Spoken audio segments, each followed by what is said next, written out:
Welcome back to Outdoors with Larry Ray on ESPN 790 AM. Brought to you proudly by the Tennessee Wildlife and Resources Agency. Hey, good Saturday morning. Welcome back to Outdoors with Larry Ray. Sound like I'm fired up. I am. I got my dough this week.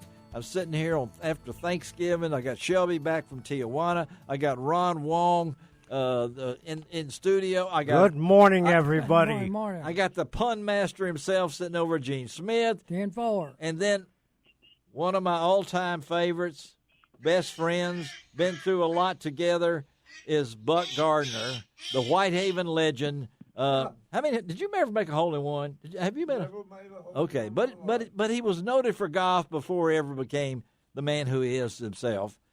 So I want you to listen, Buck, before we talk to you, the story that's getting ready to come up on this segment about this father and son. I think you will be inspired, boy. I think it needs something you need to hear, and I know my listeners need to hear because they think that I'm paying Michael and Jim Perry a stipend because they've been on the show so many times. No, because I got things in the closet on Jim Perry. Okay, you know. Yeah, me too. He likes to eat armadillos. We're not, Ron. Yeah. Don't get into the armadillo thing. Well, let me bring it in here because really these guys are. I'm glad to have you guys on Thanksgiving weekend. We all got things that we're thankful for, and I know Jim and your son Michael, the relationship that you have with Michael and I had for these many years since he was a teenager. Of course, you folks, many of y'all know who listened to us over these 20-something years that we've been on. Michael, 2 years ago in November, if I'm not mistaken, was deer hunting, had a deer stand accident, fell, was impaled by a stump, and has had how many surgeries, Michael? We've had 15 to date, Larry. 15. Did you hear what he said? The important thing was to date.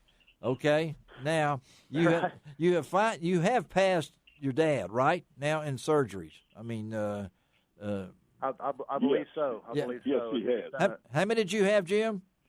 I had 9. You only this sounds kind of puny now, doesn't it? I mean, we're talking 15 to 9, but now.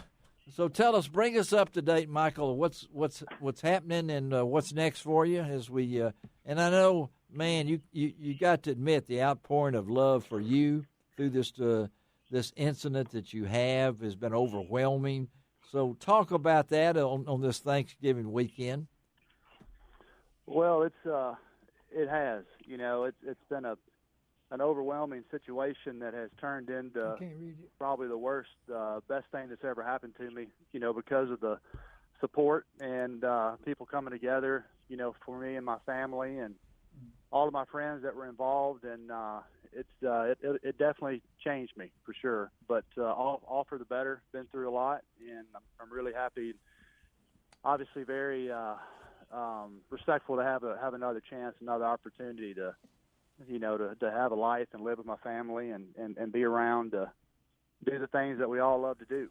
And you just got back, you've had some the hunting trip to Illinois, these different kind of things. So what's ahead now? What's next?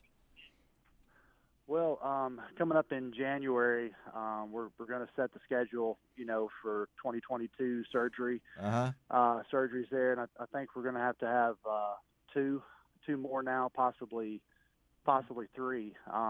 Now, I think I've ended up, after my last surgery about 4 or 5 weeks ago there, ended up, I think now I may even have a hernia. So I've got to go get that kind of taken, you know, have someone look at that. But, you know, it's kind of like you can look at it like the hits keep on coming. But to me, it's just it's another day in the life of the new me until we can, you know, finally see this thing through and get it all behind us and whatever it takes. And however long it takes, we're gonna keep pushing and keep grinding and get it done. You know. Are you walking? Oh yeah, he's walking. I am. Okay, good. Yeah, he's walking. I'm not quite as fast, as I used to be, but we're getting there. You know, as soon as we get done with the surgeries and, you know, can get back, you know, online there, the quicker the better for me. But yeah, man, I'm moving around pretty well and you know, just trying to get my strength back after this last surgery, and trying to push forward. And Jim, I know. Talk about these 2 years now. You've got to be overwhelmed too, Jim, with the support that Michael's had. Yeah. Matter of fact, I remember right after it happened, I went down in the basement to keep Shirley, his mom, and my wife from hearing the conversation, and did a little video with him and talked to him and so forth. But anyway, yes, there's been a really outpouring, of course, at Hilton Head. He has a lot of friends over there, and they rallied, around him over there when it happened, and people everywhere. And I think, with the podcast, a lot of people, are really understanding, what he went through and what's been in his past. And, of course, as he said, there's more in the future. But to me, it was just, it's overwhelming. And God saved his life, and I think Michael admit that. And even the surgeons in Vanderbilt, after about he had 9 surgeries in Vanderbilt, was in there 2 months. And after about the 4th surgery, one of the trauma team people back there told my daughter-in-law that, the only reason he's alive is just one of these God things. That's right. I believe that. Yeah. And, again, we're talking to Michael and Jim Perry. And Michael, of course, was a charter boat captain in Hilton Head, Papa Bear Charters. The families of all over there rallied around him. And I know there's a lot of deer hunters in the woods this morning, Thanksgiving weekend.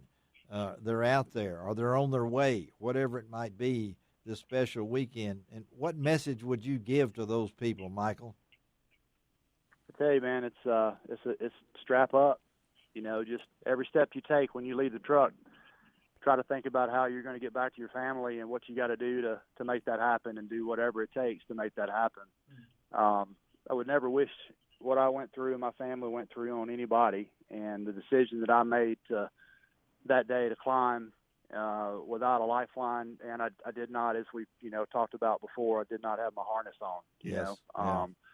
So it's just one of those things now where I have not been able to do any of that yet, and but I promise you I will, and I will be back in the tree once all this is over with.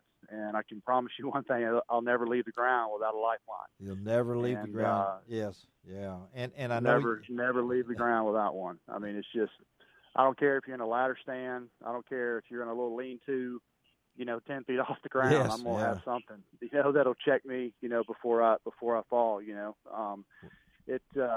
It obviously it was a big price to pay to have that lesson taught. Well, I think you need to hook up with the guys at Hunter Safety and the safety harness people and be a spokesman for them, because I think there wouldn't be anybody out there better than Michael Perry to tell. You're right. To tell of the funny. What do you say? Well, it's just funny you say that. I have. You have? Okay. I have. Yeah, I have. And of course, it's a busy time of the year, and I haven't heard back from him yet. I just did it a few days ago. You will. I know I will. I forwarded the podcast there. And, yes, and just a little short note. It's coming from me too, from Michael Winder and all those folks down there in Alabama. They need you. Okay, I'm your spokesman up here. So I mean. I hear you, man. I feel it. I'm the only guy that needs an interpreter for your dad. So I mean, he keeps running. I think that was probably one of my first duck hunting trips with you and your dad, and what's that guy's name at Paris? It's been a guide for so long. I can't remember. What is that? Steve. Somebody named McAdams. Steve McAdams. I don't know. Yeah, I don't know who took that picture of us, but it was probably photoshopped back in those days. Yeah. More than likely. The man, the myth, the legend. That's the camera. That's right. Well, I took the picture. Well, I know you took the picture, but that was the camo we still talk about. But I'm sorry. Yes. Well, you just got to keep up with the conversation, Jim. I know it's rolling along here. It's early Saturday morning. You're already thinking about what you're going to put in the air fryer to cook. That's right. So, I mean, we want these things, but That's right. It right. It won't be armadillo. It won't be armadillo. No. There you go, Ron. But I know, Jim, to know what Michael's been through, and we need to throw in here Sarah and the girls too, right, Michael? I mean, absolutely. Yeah. What a support you've had from your family.